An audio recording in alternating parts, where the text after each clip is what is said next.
नमस्कार बच्चों, मैं हूं दिनेश। स्वागत करता हूं ईटीएस एकेडमी में। बच्चों, आज का जो हमारा डिस्कशन होने वाला है वो होने वाला है पॉलिटिकल साइंस, जिसको कहते हैं सिविक्स। तो ये जो हमारी क्लास होने वाली है, क्लास 9th की एनसीईआरटी एसएसटी पर पॉलिटिकल साइंस की होने वाली है। तो ये डिस्कशन हम आज पहले चैप्टर से शुरू करते हैं। देखो, हमारी क्लासेस 9th की एनसीईआरटी, उसके बाद 10th की एनसीईआरटी, उसके बाद 11th एनसीईआरटी, उसके बाद 12th एनसीईआरटी की सभी सिविक्स या पॉलिटिकल साइंस की क्लासेस पर होने वाली है। तो ये सभी टॉपिक्स, ये सभी सब्जेक्ट्स हम क्या करेंगे, इन सभी क्लासेस के सब्जेक्ट्स कुछ ही दिनों के अंतर्गत आपको प्रोवाइड करा देंगे।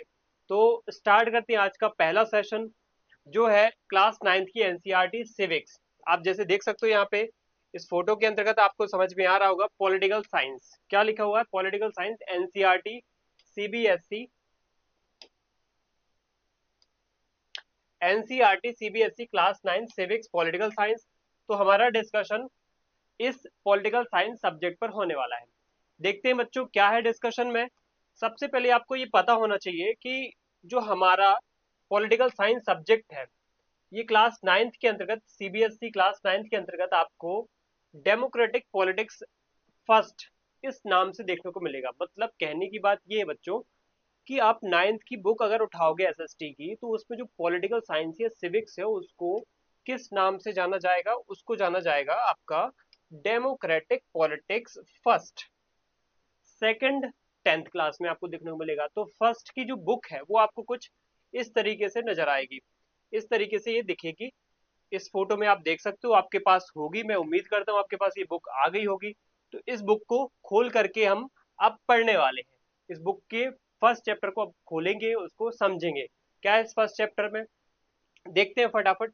देखो, अगर आप इसको रीड करोगे या समझोगे तो पहले दो तीन बातें आपको ध्यान रखनी पड़ेगी।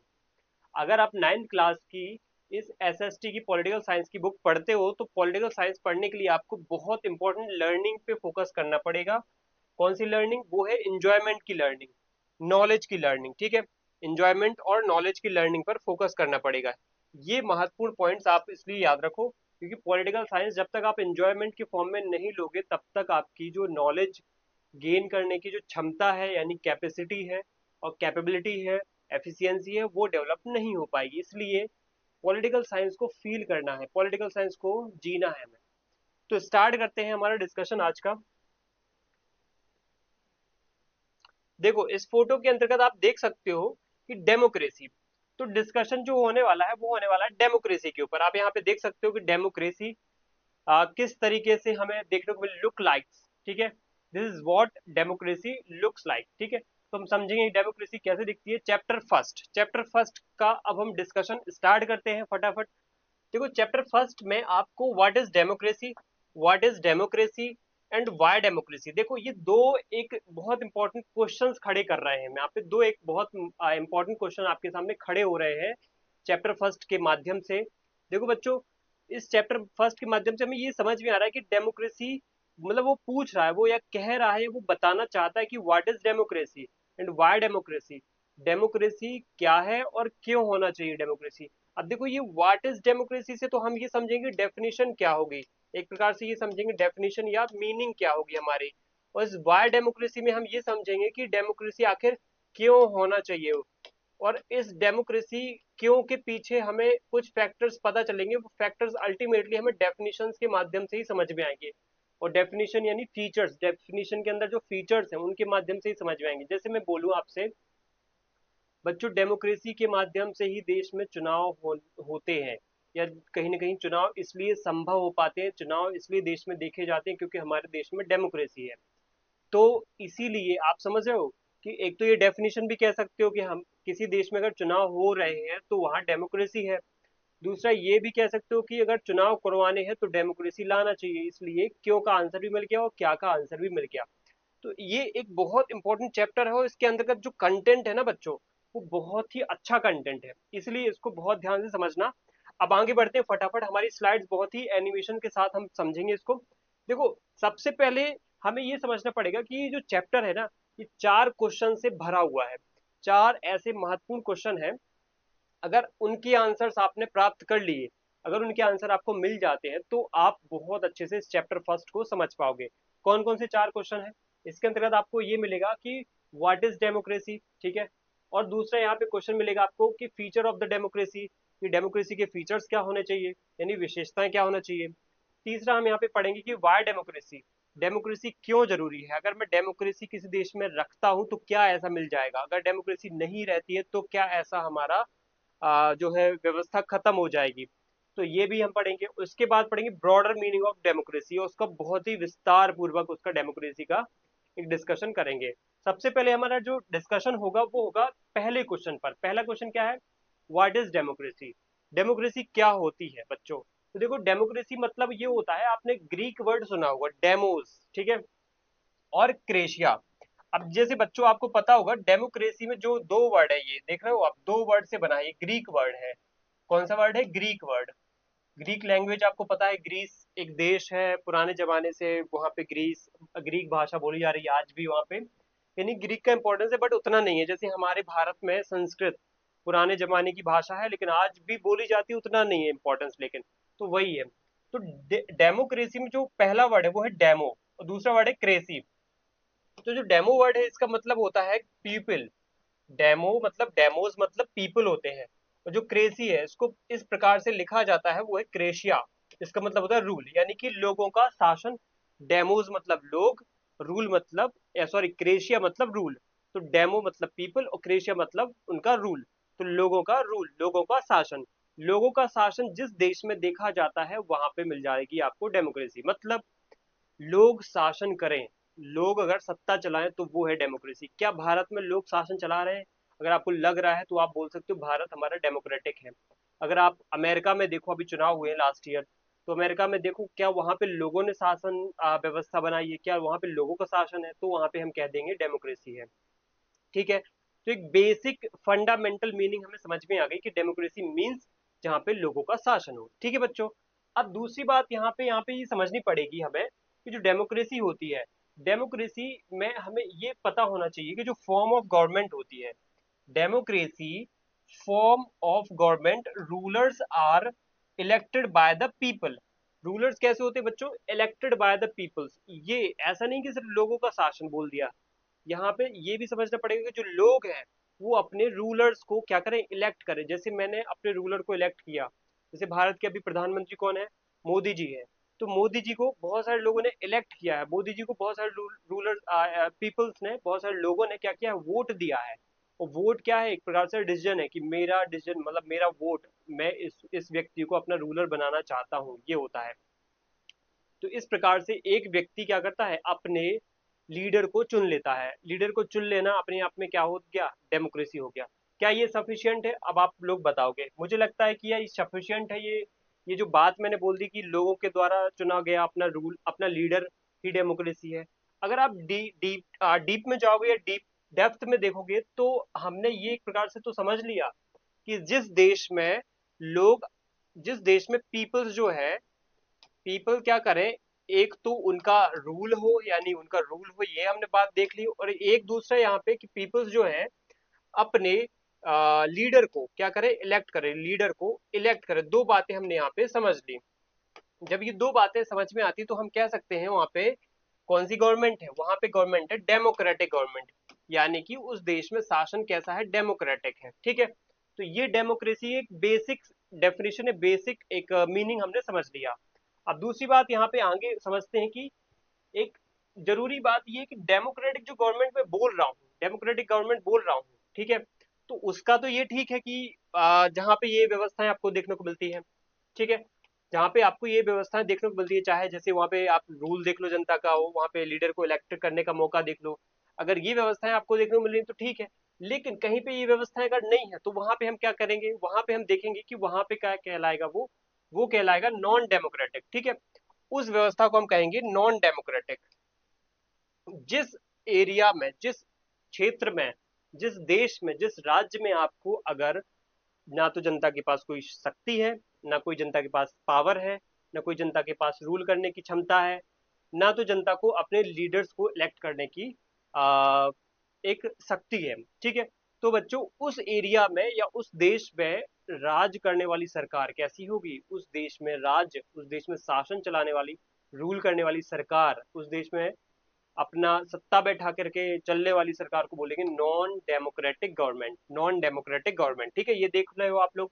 एक यहाँ पे हमें समझ में डेमोक्रेटिक गवर्नमेंट जो हमने यहाँ पे समझ लिया, एक होती है नॉन डेमोक्रेटिक गवर्नमेंट। अब बच्चों यहाँ पे ये समझो कैसे हमें आगे ये डेफिनेशन और हमें गहराई में लेके जाना पड़ेगा। ठीक है, इस डेफिनेशन की और अब डेप्थ में चलते हैं और गहराई में चलते हैं। ये तो एक बेसिक डेफिनेशन देख ली, अब इस डेफिनेशन को हम थोड़ा सा और गहराई में लेके चलेंगे और अब दो तीन बातों पे ध्यान देंगे। कौन सी दो तीन बातों पे?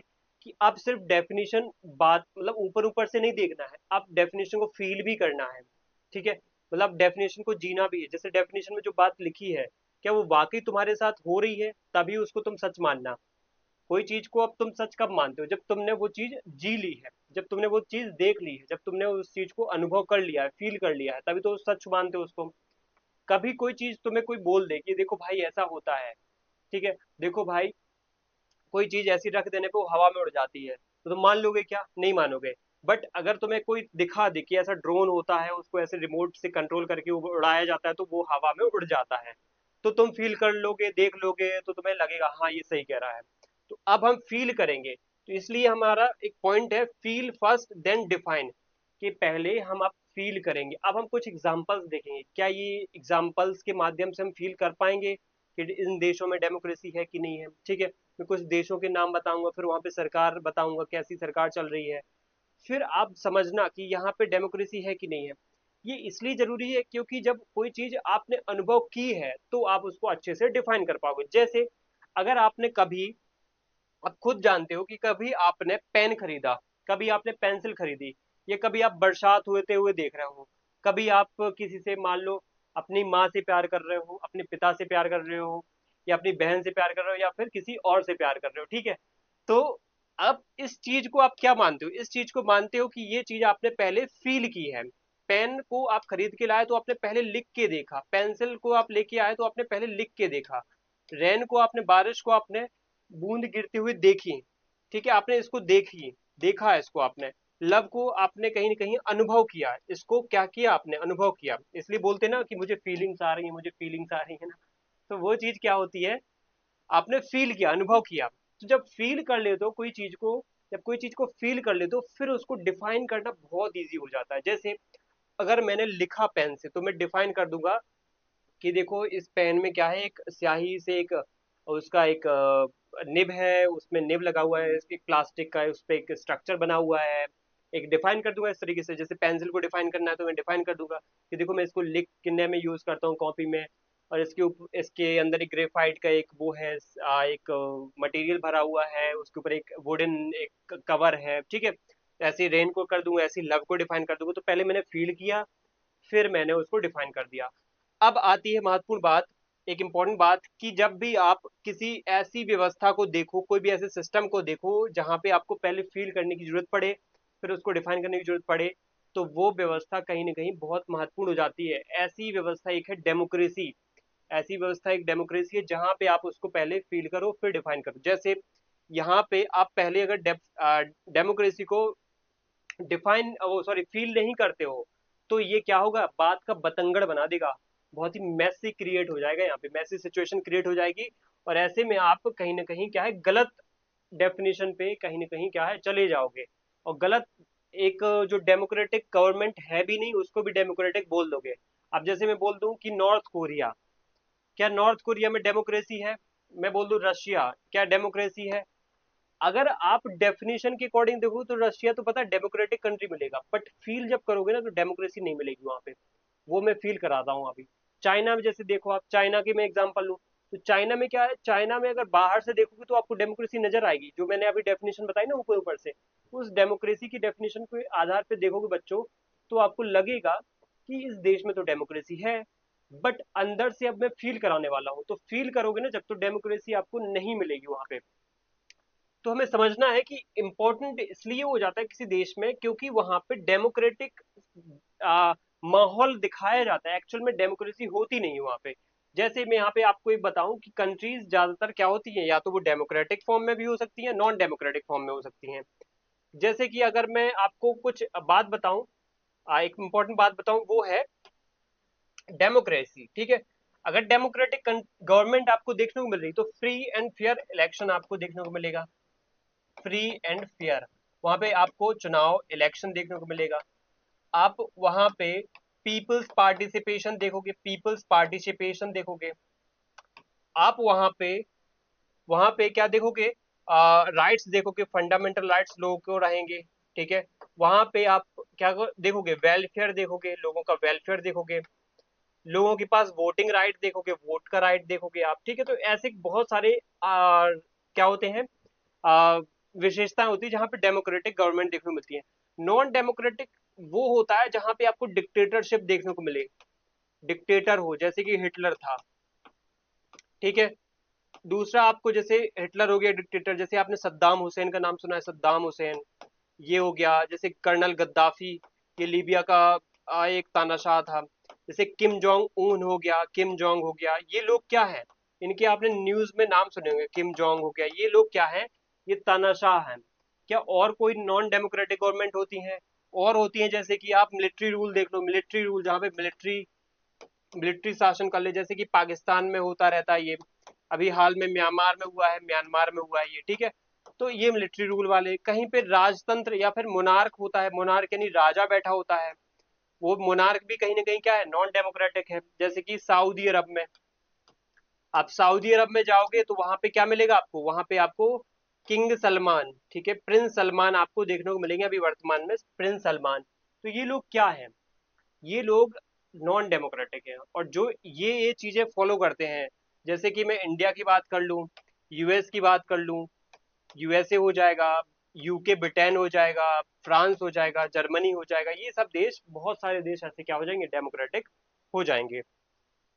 इसके बाद आगे बढ़ते हैं। देखो बच्चों, अब हमें जानना जरूरी ये हो जाता है कि जैसे अगर मैंने डिटेल में डेफिनेशन की बात आपसे बोली है कि मैं डिटेल में डेफिनेशन बताऊंगा, तो उसके लिए आपको फेमस डेफिनेशन को एक बार उससे रूबरू होना पड़ेगा कि जनरलाइज वे में फेमस तरीके से कौन सी डेफिनेशन ज्यादातर न्यूज में रहती है, फिर ट्रेंड में रहती है। देखो, एक तो हम जान चुके हैं कि डेमोक्रेसी मतलब ग्रीक वर्ड हमने जान लिया है, ग्रीक वर्ड डेमोक्रेसिया, और डेमोक्रेसिया के अंतर्गत आप जानते हो, डेमो मतलब लोग, क्रेशिया मतलब पावर या रूल। तो लोगों के पास जब रूल करने या फिर पावर उनके पास जब रहती है, एक कंसंट्रेटेड पावर जब लोगों के पास रहती है, तो उसको हम डेमोक्रेसी बोल देते हैं। बट अगर मैं यहाँ पे आपको बोलूं कंप्यूटर, कंप्यूटर जिसका मीनिंग क्या होता है, तो आप बोलोगे कंप्यूट करने की, जिसके पास क्षमता हो, कैलकुलेट करने की जिसके पास कैपेबिलिटी हो, कैपेसिटी हो, उसको मैं कंप्यूटर बोलूंगा। तो क्या कंप्यूटर सिर्फ कैलकुलेट करता है क्या? यस और नो? नो। आज का कंप्यूटर फिफ्थ जनरेशन का कंप्यूटर है, जो कि AI, robotics, writing, designing, painting, बच्चों आप कितनी सारी चीजें करते हो उस पर, writing, designing, listening music, game खेलते हो, फिल्म वॉच करते हो उस पे, वेब सीरीज देखते हो, तो क्या कंप्यूटर सिर्फ कैलकुलेशन के लिए यूज हो रहा है क्या? नहीं। तो हम ये कहेंगे कि देखो, कंप्यूटर जिस तरीके से इवॉल्व हो चुका है ना, उसी तरीके से डेमोक्रेसी भी इवॉल्व हो चुकी है। अब हम सिर्फ ये नहीं कहेंगे कि लोगों का शासन, अब हम उसको एक नए ढंग से समझेंगे। कैसे नए ढंग से समझेंगे? वो ये है कि अगर आप उसको फील करो, ठीक है। यहाँ पे अब्राहम लिंकन ने फिर इस चीज को बहुत गहराई से इवॉल्व करने की कोशिश की। अब्राहम लिंकन अमेरिका के राष्ट्रपति थे, अमेरिका के प्रेसिडेंट थे एक जमाने में। सिविल वॉर हुआ था अमेरिका में 1850s के टाइम पे।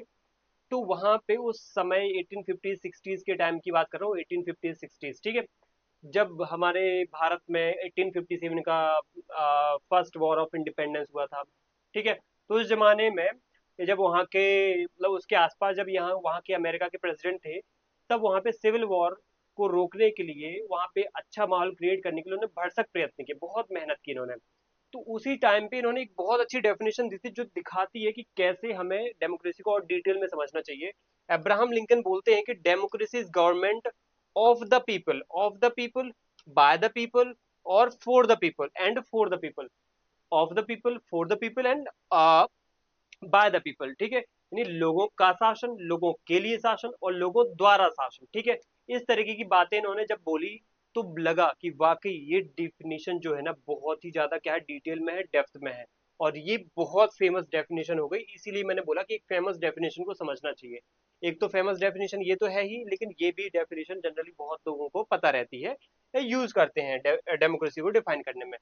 बट हम इसको भी सफिशिएंट नहीं मानेंगे। हमारी एनसीईआरटी इसको भी सफिशिएंट नहीं मानती है, हमारी एनसीईआरटी की 9th क्लास की बुक इसको भी पर्याप्त नहीं मानती है। वो कहती है कि देखो भाई, यहाँ पे डेमोक्रेसी सिर्फ इतना ही नहीं है, it is not sufficient to be famous, also important that everyone accept it. ऐसा नहीं है कि सिर्फ बोल दिया तो काम चल गया, सभी के द्वारा एक्सेप्ट भी होना चाहिए। क्या हर कोई, हर एक देश में क्या ये डेफिनेशन एक्सेप्टेबल है? बहुत सारे देश में एक्सेप्ट ही नहीं करी जाती है बात, फिर भी वहां पे डेमोक्रेसी है। कुछ देशों में ये एक्सेप्ट नहीं करी जाती है तो डेमोक्रेसी है, कुछ देश में डेमोक्रेसी ये डेफिनेशन एक्सेप्ट करी भी जाती है फिर भी डेमोक्रेसी नहीं है।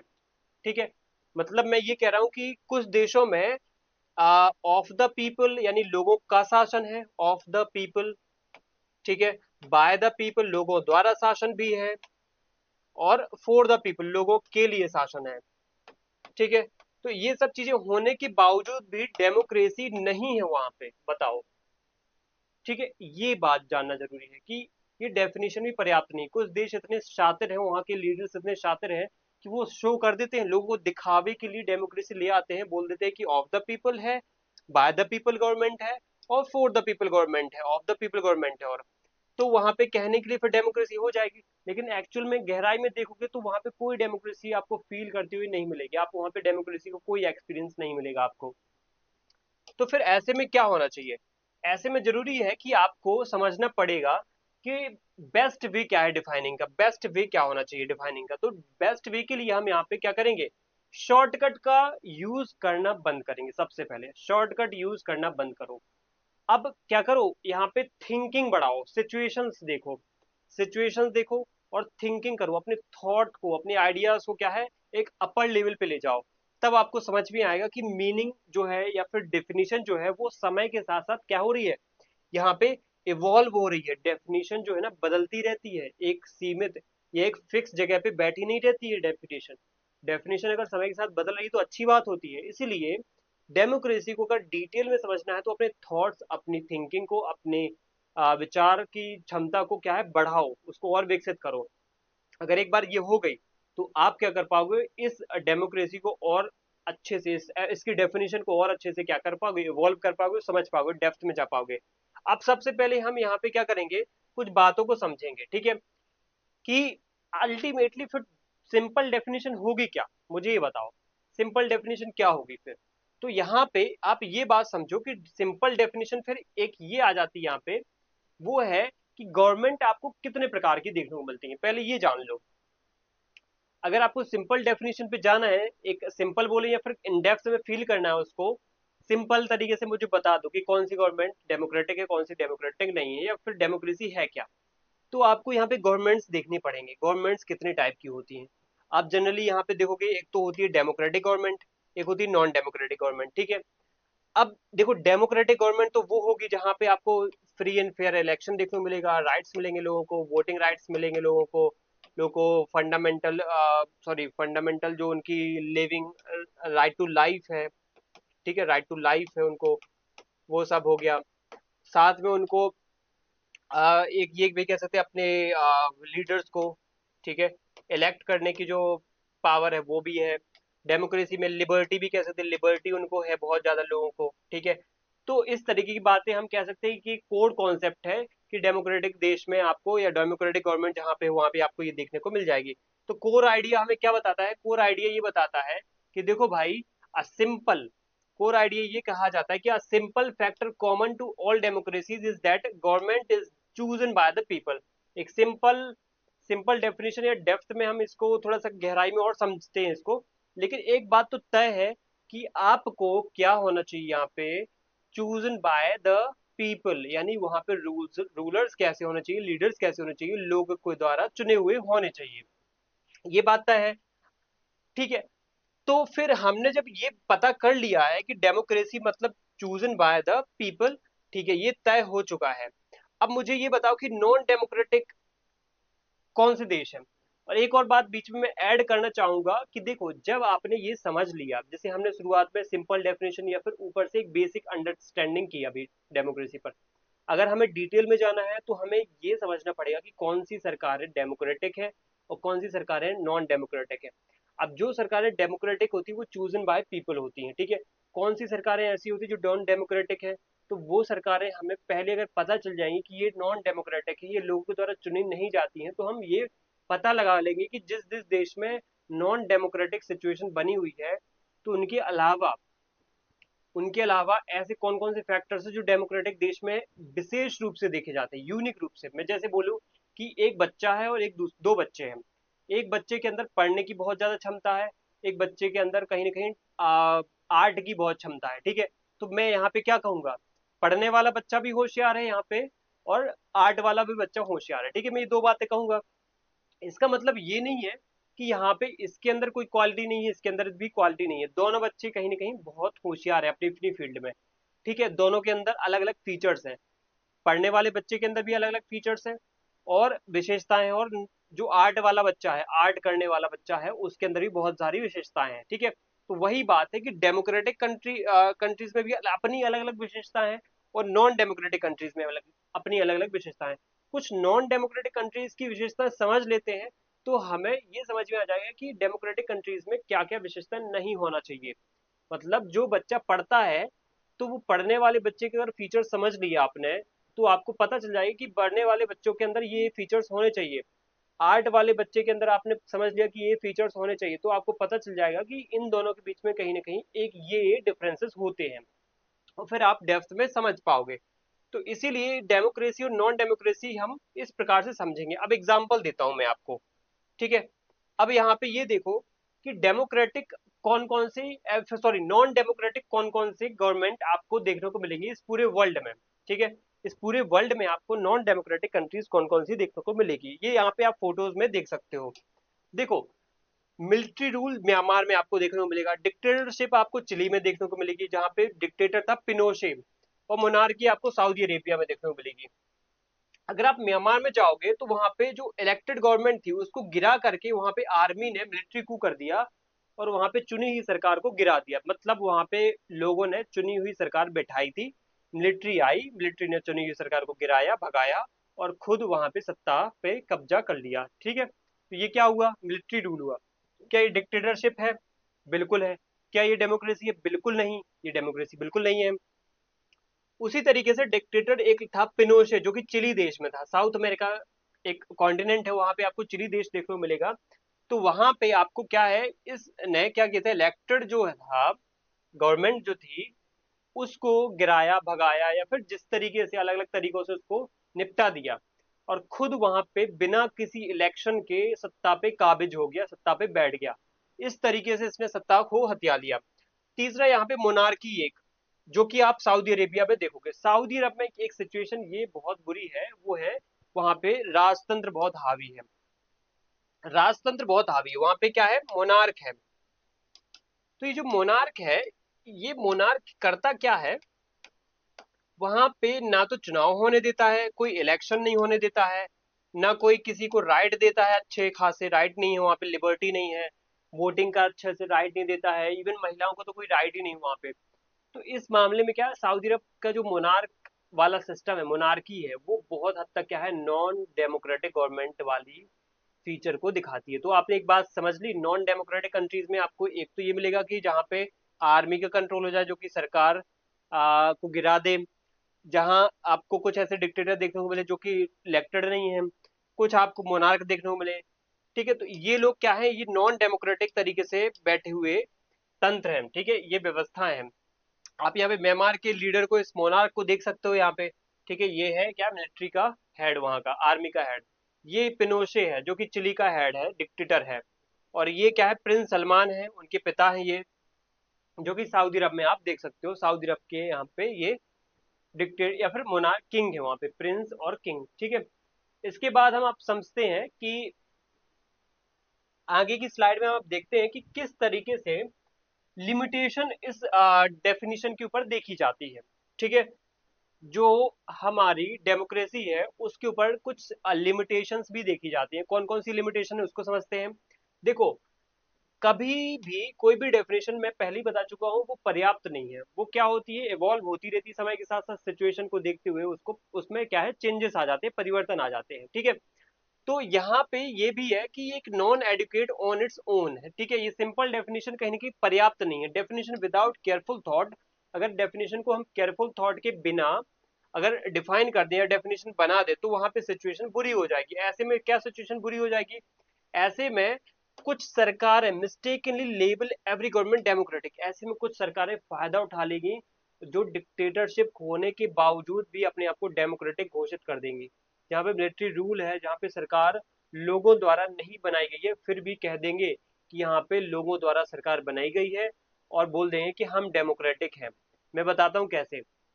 देखो, इसकी सबसे इम्पोर्टेंट, सबसे फेमस बात आप यहाँ पे देख सकते हो, कि आगे एग्जाम्पल में बताऊंगा। सबसे इम्पोर्टेंट बात ये देख सकते हो, या फिर कहीं ना कहीं फेमस बात भी है, कि मिसलीडिंग और इनएक्यूरेट सिचुएशन पैदा कर देता है। कैसे, आपने ये देखा होगा कि जनरली कुछ ऐसे देश जहाँ पे डेमोक्रेसी ना होने के बावजूद भी अपने आप को डेमोक्रेटिक घोषित कर रखा है, जैसे कि चाइना। चाइना डेमोक्रेटिक घोषित कर रहा है, पीपल्स रिपब्लिक ऑफ चाइना बोलता है, यानी कि पीपल्स का एक रिपब्लिक है। रशिया भी बोलता है अपने आप को डेमोक्रेटिक। क्यूबा जैसे देश अपने आप को, वियतनाम जैसे देश, इवन पाकिस्तान जैसे देश भी अपने आप को डेमोक्रेटिक बोलता है। बट सिचुएशंस वहां पे डेमोक्रेसी जैसी बिल्कुल भी नहीं है। तो ये क्या कर रहे हैं, मिसलीड कर रहे हैं।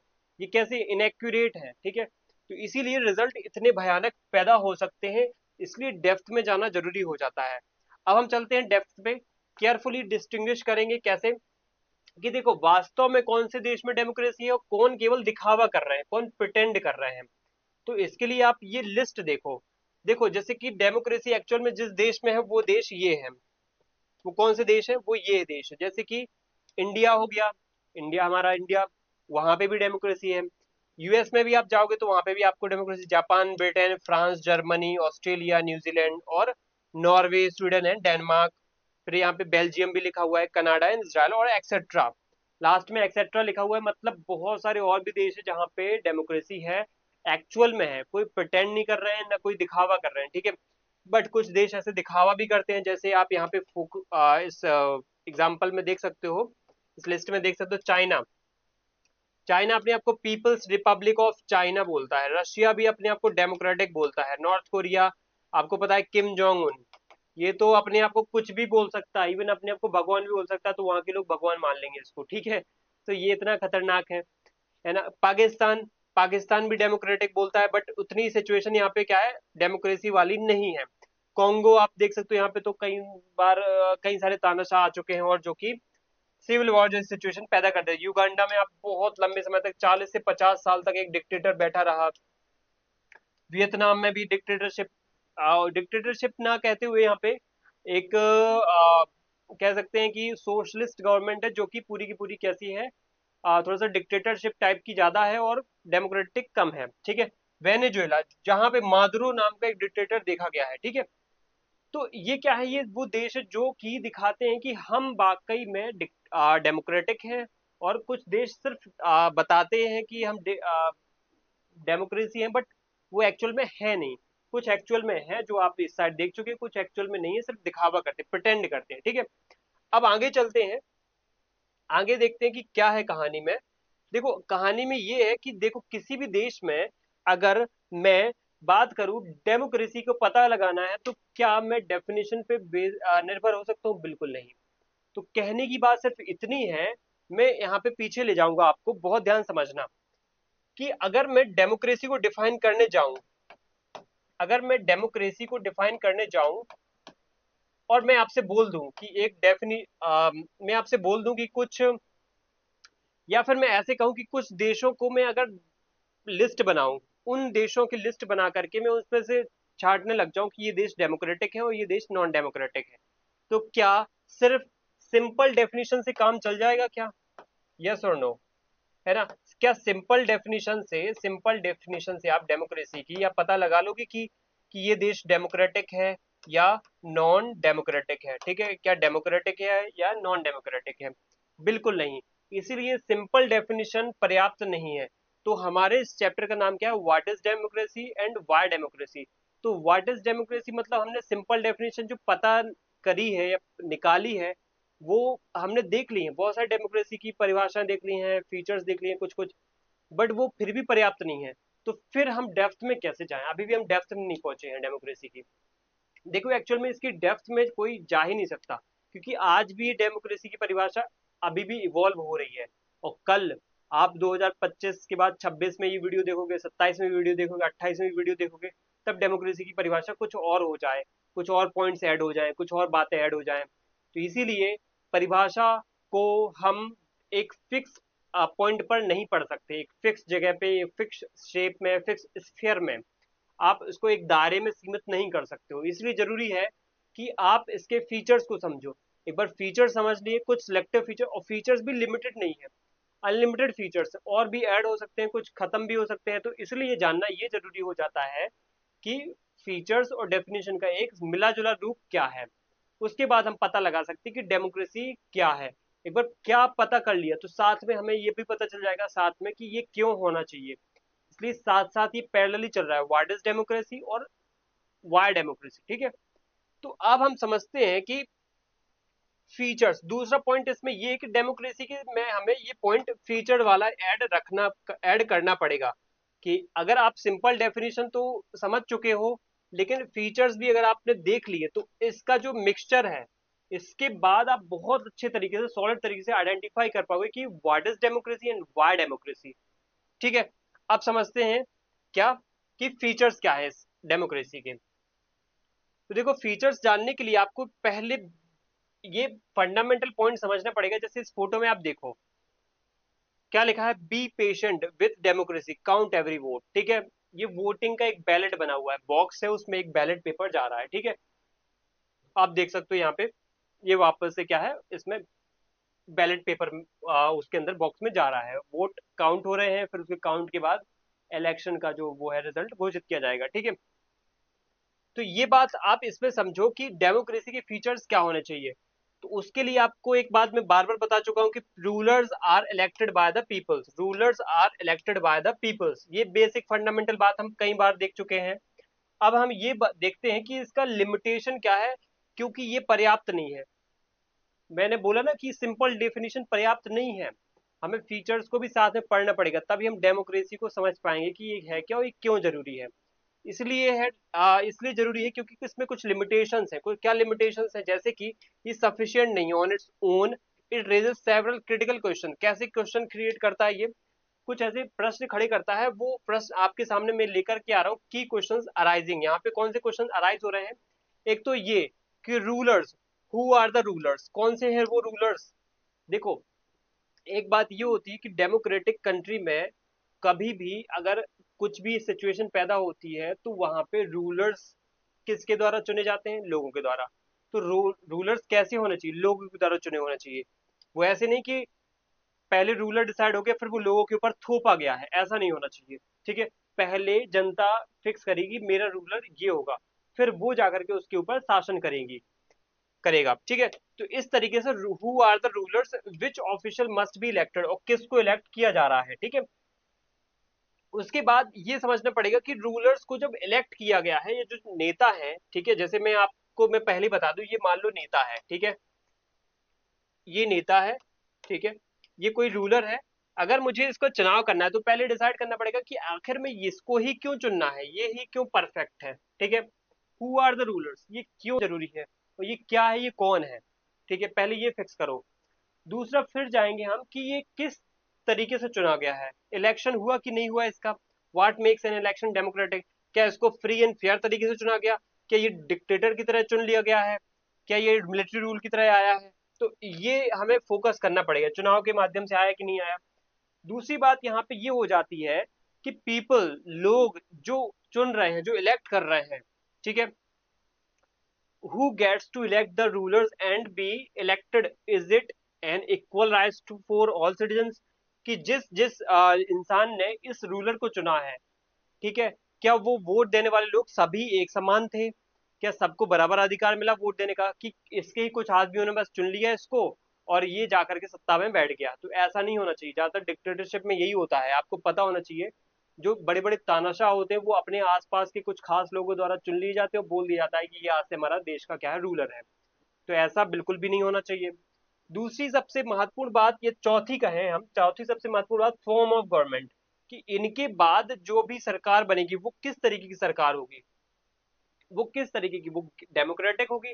चलो लोगों ने, मैं बोलता हूँ कि रूलर भी हमने अच्छा चुन लिया, मैं बोलता हूँ वहां पे इलेक्शन भी हो गया, मैं बोलता हूँ वहां पे सभी लोगों को अच्छा वोटिंग राइट भी मिल गया बराबर तरीके से, तो वाकई फिर भी वो सरकार डेमोक्रेटिक है कि नहीं है, फिर भी ये क्वेश्चन खड़ा होता है। अभी भी ये पर्याप्त नहीं है, ठीक है।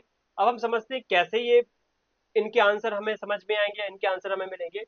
तो इसके लिए हमें क्या करना पड़ेगा, कुछ फीचर्स समझना पड़ेगा।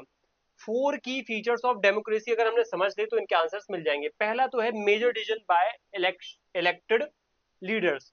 जिस देश में मेजर डिसीजन जो होते हैं ना इलेक्टेड लीडर्स लेते हैं, ठीक है, इलेक्टेड लीडर्स, ना कि यहाँ पे एक प्रकार से कहें डिक्टेटर्स, ना कि यहाँ पे मिलिट्री रूल, आर्मी हेड, ना कि यहाँ पे मोनार्क या राजा, ठीक है। तो इलेक्टेड जो लीडर्स होते हैं वो अगर यहाँ पे क्या कर रहे हैं, डिसीजन ले रहे हैं, जो जनता से चुने गए लोग हैं वो डिसीजन ले रहे हैं, तो ही हम वहां पे क्या कहेंगे, डेमोक्रेसी कहेंगे। एक तो ये कोर प्रिंसिपल के अंतर्गत आप ये जब समझ लो। कोर प्रिंसिपल में क्या है, in a democracy the final decision making power must be rest with those elected by the people, ठीक है। ये आपने बात समझ ली। उसके बाद, but if the real power is held by the unelected individual like military officers और external powers, it is not a democracy.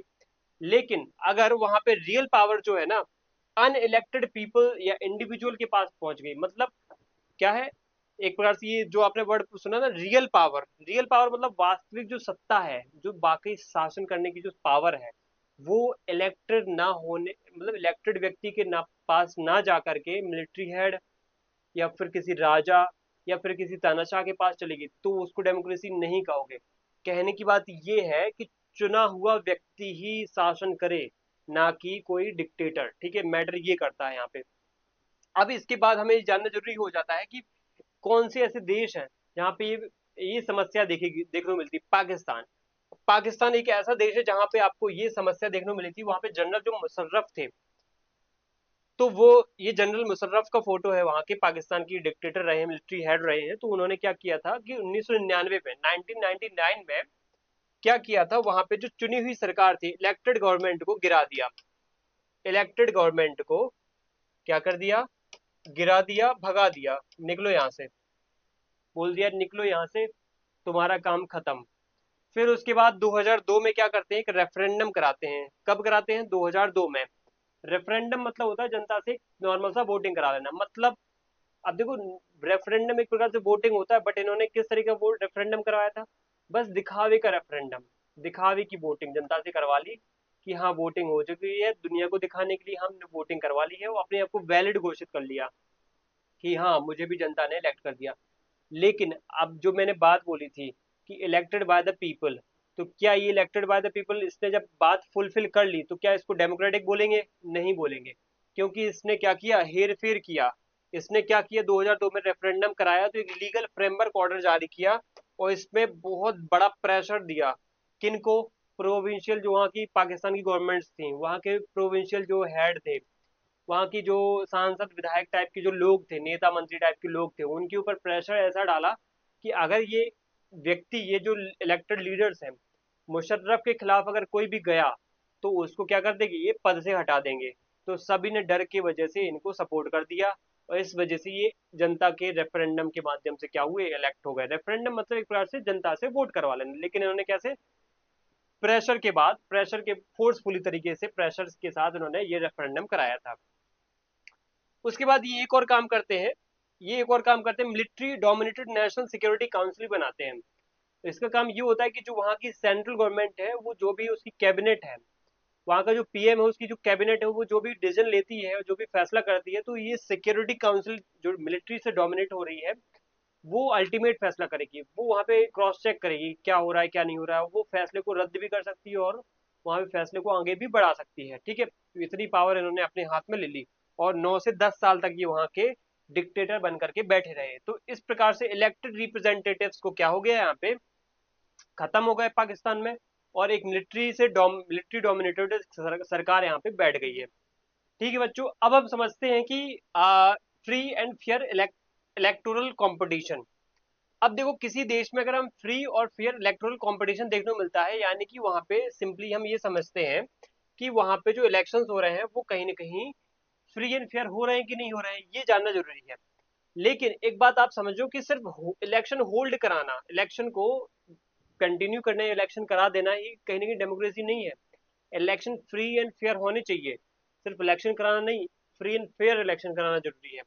तो कैसे फेयर एंड फेयर इलेक्शन, मतलब ये होता है फ्री एंड फेयर इलेक्शन मतलब ये होता है कि चॉइस हो। सबसे पहली बात तो ये कि जैसे ये लोग वोट देने जा रहे हैं, अलग अलग लोग वोट देने जा रहे हैं, तो इनके पास अलग अलग कैंडिडेट को देने के लिए वोट हो। ए नंबर का कोई व्यक्ति है, कोई बी नाम का व्यक्ति है, कोई सी नाम का व्यक्ति है, कोई डी नाम का व्यक्ति है, कोई कुछ लोग ए को वोट देंगे, कुछ लोग बी को वोट देंगे, कुछ लोग सी को, कुछ डी को।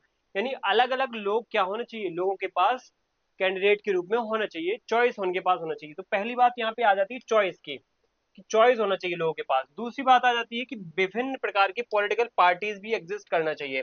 ऐसा नहीं कि एक पॉलिटिकल पार्टीज ने आकर के दबदबा अपना बना लिया और दूसरी पॉलिटिकल पार्टी को उठने ही नहीं दे रही है।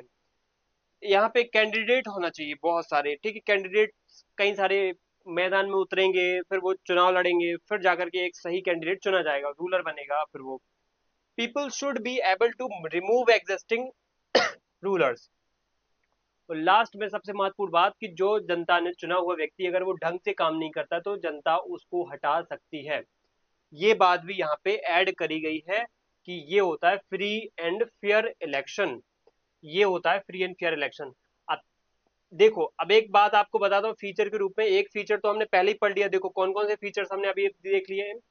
पहला फीचर हमने देखा, पहला फीचर देखा कि किसी भी देश में आपको major decisions by elected leaders. पहला फीचर ये है कि मेजर डिसीजंस जो है ना इलेक्टेड लीडर्स।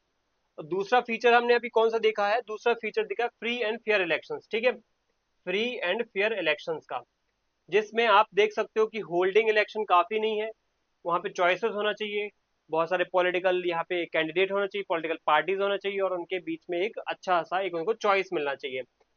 यहाँ पे एक निगेटिव एग्जांपल समझना, फ्री एंड फेयर इलेक्शन का नेगेटिव एग्जांपल समझना। एक देश है वो है चाइना, ये करता ये है कि दिखाता है दुनिया को कि हमारे देश में चुनाव हो रहा है, डेमोक्रेटिक चुनाव हो रहा है, लोगों से वोट भी डलवाए जाते हैं। 140 करोड़ की जनता है इनके यहाँ पे, उनसे सबसे वोट डलवाए जाते हैं, लेकिन कोई चॉइस नहीं दी जाती है। सिर्फ एक व्यक्ति खड़ा होता है चुनाव में, उसी को वोट सबको देना पड़ता है, या तो वोट दो उसको या मत दो, किसी को मत दो या फिर। तो ये है। तो यहाँ पे आप देख सकते हो कम्युनिस्ट पार्टी ऑफ चाइना है, ठीक है, चाइना की जो पार्टी कम्युनिस्ट पार्टी, ठीक है, चाइना में जो एक पार्टी है, सिंगल पार्टी, वहां पे आपको पता होना चाहिए चाइना में जो सिंगल पार्टी है उसको बोलते हैं communist, communist party, communist party of China, CPC बोल सकते हैं, ठीक है। तो जो सीपीसी है सीपीसी जो सीपीसी है ये सीपीसी करती क्या है कि एक पार्टी बना करके रखती है अपने देश में, चाइना में, ठीक है। वो बोलती है कि ये पार्टी में से कोई एक व्यक्ति चुनाव के लिए खड़ा होगा, मान लो ए व्यक्ति चुनाव के लिए खड़ा हुआ, सभी उसको वोट देंगे। पार्टी भी फैसला कर लेती कि यही व्यक्ति हमारे तरफ से चुनाव में खड़ा होगा, सभी व्यक्ति उसको वोट देते, उस देश के सभी नागरिक उसको वोट देंगे, उसके बाद उसको चुन लिया जाएगा।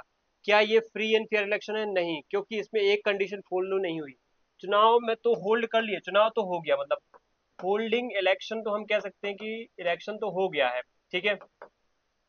एक कंडीशन तो इन्होंने फुलफिल कर ली, बट दूसरी कंडीशन इन्होंने फुलफिल नहीं की, चॉइस नहीं दी, चाहे वो पॉलिटिकल पार्टी की हो, चाहे यहाँ पे कैंडिडेट्स की चॉइस हो, वो इन्होंने नहीं दी। इस वजह से मैं फ्री एंड फेयर इलेक्शन नहीं कहूंगा, ये एक निगेटिव एग्जांपल है फ्री एंड फेयर इलेक्शन का। इसके बाद आगे बढ़ते हैं। आगे ये है कि इलेक्शन यहाँ पे हर 5 साल में होते हैं, बट आप देख सकते हो यहाँ पे रूलिंग चाइनीज कम्युनिस्ट, जो चाइनीज कम्युनिस्ट पार्टी है वो क्या है, यहाँ पे उसका अप्रूवल लेना जरूरी हो जाता है, और वो जिसको कहेगी चुनाव लड़ना है वही चुनाव में खड़ा होगा। तो एक प्रकार से सीरियस चॉइस यहाँ पे नहीं मिलती है पीपल्स को। दूसरा एग्जाम्पल है मैक्सिको का। मैक्सिको में सन 2000 तक एक तानाशाह बैठा हुआ था, वो है ये, वहां पे एक पार्टी थी पीआरआई।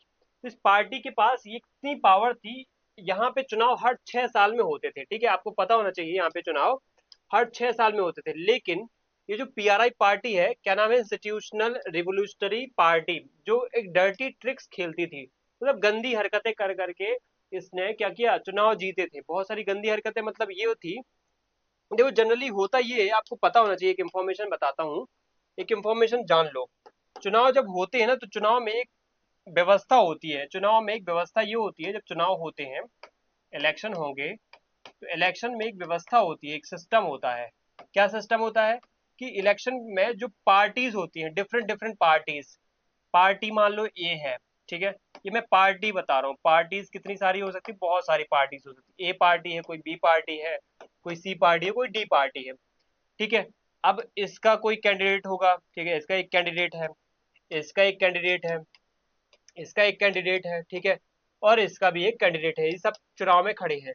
मान लो ये ए वाला जो है ना, ये अभी सरकार में भी है, मान लो इसकी सरकार भी है, ये अभी सत्ता में भी है, मान लो ये प्रधानमंत्री है, मान लो, ठीक है। तो प्रधानमंत्री की बात तो सब कोई मानता है, प्रधानमंत्री की बात तो हर एक ऑफिसर मानता है, हर एक कर्मचारी अधिकारी सब कोई मानता है। तो ये तो एक्स्ट्रा बेनिफिट में है ना, बाकी तो कोई पद पे भी नहीं है। तो यहाँ पे इसको क्या है, एक्स्ट्रा बेनिफिट मिल सकता है। But free and fair election कहता है कि चाहे आप प्रधानमंत्री हो, चाहे राष्ट्रपति हो, चाहे कुछ भी हो, आप चुनाव के वक्त कोई भी अपने पद का दुरुपयोग नहीं करोगे, अपने पद पर, अपने पद की शक्ति का, अपने पद की पावर का, अपने पोस्ट का कोई मिसयूज नहीं करोगे। अगर आप अपने पीएम के पद का मिसयूज करते हो, तो आप फ्री एंड फेयर इलेक्शन नहीं करवाते हो। मतलब आप पीएम के पद पर बैठे हुए हो, तो नीचे जितने भी आपके कर्मचारी काम करने, सरकारी कर्मचारी हैं, जैसे आईएएस है, आईपीएस है, पुलिस है, सेना है, इनका मिसयूज करके आप चुनाव नहीं जीत सकते हो, आपको इनका यूज करने नहीं दिया जाएगा। जब ये बात होती है किसी देश में, तो उस देश में कहेंगे कि वहां पे फ्री एंड फेयर इलेक्शन है। बट पीआरआई ने क्या किया, यहाँ पे पीआरआई ने, जो गवर्नमेंट एम्प्लॉयज हुआ करते थे, गवर्नमेंट एम्प्लॉयज जो आईएएस वहां पे हुआ करते हैं, जो वहां पे सेना पुलिस है, इनका यूज किया अपनी पार्टी के प्रचार में, मीटिंग्स में, मीडिया को बायस कर दिया, शिफ्टिंग पोलिंग बूथ को ही ऐसी जगह शिफ्ट कर दिया जहां पे उनके ज्यादा वोटर्स थे। तो ऐसे में ये क्या हुआ, ये जो मैक्सिको का जो लीडर था, ठीक है, तो ये अलेक्जेंड्रो, ठीक है, इसका नाम अलेक्जेंड्रो करके कुछ है, तो ये ऐसे करके कई सालों तक वहां पे डिक्टेटर बना रहा। तो इस तरीके से क्या करते हैं, फ्री एंड फेयर इलेक्शन को बदनाम करते हैं, बर्बाद कर देते हैं ये लीडर्स। अब जैसे ये देख सकते हो चाइना, ठीक है, अब ये देखो, ये रैली है एक रैली का फोटो है, और यहाँ पे इतने सारे लीडर्स उसको क्या कर रहे हैं, चीयर कर रहे हैं, और ये वहां पे कार में बैठ करके इधर उधर क्या कर रहा है, अपना प्रचार प्रसार कर रहा है। तो आपको एक बात समझ में आई कि यहाँ पे लीडर्स को करते क्या है, बहुत सारे लीडर्स जाते हैं, चुनाव प्रचार करते हैं, किसी एक को वोट मिलता है, वो सत्ता में बैठता है, यानी सरकार बनाता है। लेकिन चाइना जैसे देश में क्या है, एक ही व्यक्ति है, चॉइस नहीं है। मैक्सिको जैसे देश में क्या है, चॉइस तो दे दी, बट वहां पे प्रधानमंत्री जो हेड, जो भी सरकार में बैठा है, वो वहां पे अपनी पावर का मिसयूज करके यहाँ पे अपनी सरकार फिर बना लेता है। यानी कि आपने देखा कि कुछ देशों में चॉइस होने के बावजूद भी डेमोक्रेसी नहीं है। कहानी समझ में आई बात? इसीलिए मैंने बोला था कि डेप्थ में जाना जरूरी है। डेफिनेशन मतलब किसी देश में फ्री एंड फेयर इलेक्शन होते हैं, देखो मैक्सिको में फ्री एंड फेयर इलेक्शन हो रहे हैं, चॉइस दी जा रही है, लेकिन एक्चुअल में वहां पे पावर का मिसयूज हो रहा है। तो आपने फील किया है यहाँ पे, इसलिए फील करो पावर, एक यहाँ पे डेमोक्रेसी को फील करना जरूरी है कि मैक्सिको में चॉइस तो दी, लेकिन यहाँ पे क्या कर दिया, वहां पे उन्होंने अपने जो गवर्नमेंट एम्प्लॉयज थे उनको अपने चुनाव प्रचार में लगा दिया, मीडिया को बायस कर दिया। चाइना में उससे बुरा, वहां पे चॉइस ही नहीं दी, तो वहां पे हम दोनों जगह कहेंगे फ्री एंड फेयर इलेक्शन नहीं थे। इसीलिए जरूरी है कि there was no choice, China में क्या है, चॉइस नहीं है, ठीक है। और हम मैक्सिको में बात करेंगे कि मैक्सिको में और बुरी सिचुएशन ये हो जाती है कि वहां पे चॉइस तो दे दी, there appear to be a choice, but in practice there was none. Practice जब वहां पे, मतलब जब प्रैक्टिकली देखा, दिखावे के लिए उन्होंने प्रिटेंड तो किया कि हाँ, हम चॉइस है, हम डेमोक्रेटिक तरीके से फ्री एंड फेयर इलेक्शन करा रहे हैं, बट एक्चुअल में वहां पे सिर्फ प्रिटेंड कर रहे हैं, वो वहां पे अंदर से तो बहुत बुरी सिचुएशन बनी है। वहां पे जो सामने अपोजिशन के लोग हैं, दूसरी पार्टी के नेता मंत्री हैं, सॉरी लीडर्स हैं, वो क्या कर रहे हैं, यहाँ पे वो वहां पे बर्बाद हो रहे हैं, उनको कोई मौका नहीं मिल रहा, उनको दबाया जा रहा है, मारा जा रहा है, पीटा जा रहा है मैक्सिको जैसे देशों में। तो ये फ्री एंड फेयर इलेक्शन की बात नहीं है। तो ये देश के कुछ एग्जाम्पल आप यहाँ पे ऐसे देख सकते हो। तीसरा यहाँ पे सबसे खास और सबसे अच्छा एक फीचर है, वो है one person one vote one value. अगर किसी देश में ये फीचर देखा जा रहा है तो कहेंगे डेमोक्रेसी है। देखो, अगर आपको डेमोक्रेसी के अच्छे से समझना है परिभाषा, तो वो कहा जाता है, वहां पे उस देश में कहा जा सकता है कि उस देश में हर एक जो अडल्ट है, 18 साल से जो ऊपर व्यक्ति है, उसको एक वोट है ना, ईच वोट का वैल्यू भी 1 है। ठीक है, यानी हर एक व्यक्ति, चाहे वो बूढ़ा हो, किसी भी टाइप का व्यक्ति हो, महिला हो, पुरुष हो, किसी भी जगह का हो, किसी भी राज्य का हो, किसी भी शहर का हो, किसी भी धर्म जाति जन्म स्थान का हो, मतलब कहीं से भी हो, उसको अगर वो पागल ना हो, दिवालिया ना हो, ठीक है, तो मिसबिहेवियर ना हो उसका, तो वो क्या है, देशद्रोही ना हो, तो देश के वोटर लिस्ट में उसका नाम होगा। तो 1 पर्सन 1 वोट 1 वैल्यू की बात यहाँ पे होती है डेमोक्रेटिक कंट्री में। बट यहाँ पे एक देश ऐसे हैं, कुछ देश ऐसे हैं जो कि वायलेशन करते हैं और फिर बोलते हैं कि हम डेमोक्रेटिक है, जैसे सऊदी अरब। सऊदी अरब में आपको पता है 2015 के पहले महिलाओं को, वुमेन्स को वोटिंग राइट ही नहीं था, वहां पे महिलाएं वोट ही नहीं देने जाती थी। उनके हस्बैंड जाते थे, उनके बेटे जाते थे, उनके पिताजी जाते थे, उनके अंकल जाते थे, लेकिन महिलाएं कोई भी जाती नहीं, कोई भी वोट देने नहीं जाती थी। ये 2015 के बाद चेंज हुआ। तो कह सकते हैं कि क्या यहाँ पे वोट वैल्यू बराबर है? बिल्कुल नहीं है। तो क्या ये डेमोक्रेसी है? बिल्कुल नहीं है डेमोक्रेसी। ठीक है, अब दूसरा एग्जांपल समझते हैं, एस्टोनिया। एस्टोनिया क्या करता है, यहाँ पे देख सकते हो, ये सऊदी अरब के प्रिंस है। एस्टोनिया की बात करें तो ये एस्टोनिया है, ठीक है, ये आप देख सकते हो। यहाँ पे एस्टोनिया में सिचुएशन ये है कि ये रशिया के बगल में देश है, रशिया के जस्ट पड़ोसी देश है ये। तो रशियन माइनॉरिटी यहाँ पे रहती है। तो यहाँ पे क्या है, जो एस्टोनिया के लोकल लोग हैं उनको तो वोट वैल्यू ज्यादा दी गई है, लेकिन रशियन माइनॉरिटी को क्या है, राइट वोट का नहीं दिया गया है, या फिर वोट वैल्यू बहुत ही कम दिया गया है, वोट ही नहीं देने को मौका मिलता उनको। और तीसरा यहाँ पे सबसे खास उदाहरण है, वो है फिजी का, जो कि इंडियन पर्सपेक्टिव से भी इंपॉर्टेंट है। क्यों इंपॉर्टेंट है? क्योंकि फिजी एक, ऑस्ट्रेलिया आप देख सकते हो, फिजी एक जो देश है ये ऑस्ट्रेलिया है, आप यहाँ पे ऑस्ट्रेलिया देख सकते हो, ऑस्ट्रेलिया के बस थोड़ा सा बगल में पैसिफिक ओशन में एक फिजी देश देखा जाता है।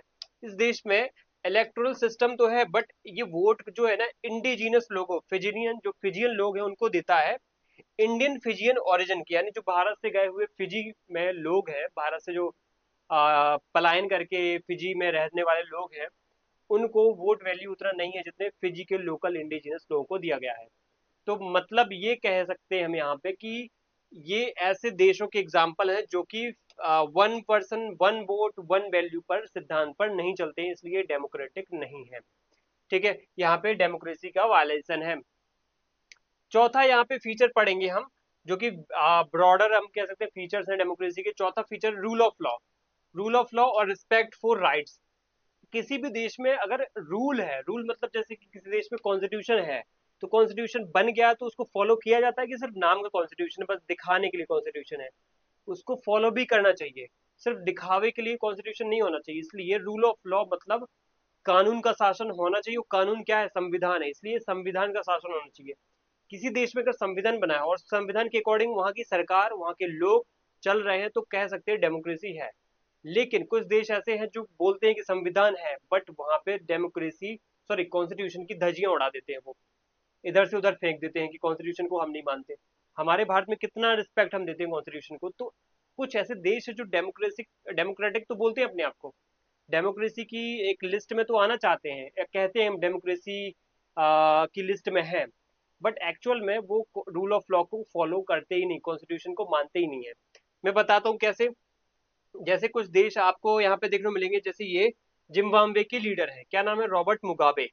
तो रॉबर्ट मुगाबे एक बहुत ही बड़ा नेगेटिव एग्जांपल सेट कर दिया है जिम्बाब्वे के लिए। क्या सेट कर दिया है इन्होंने?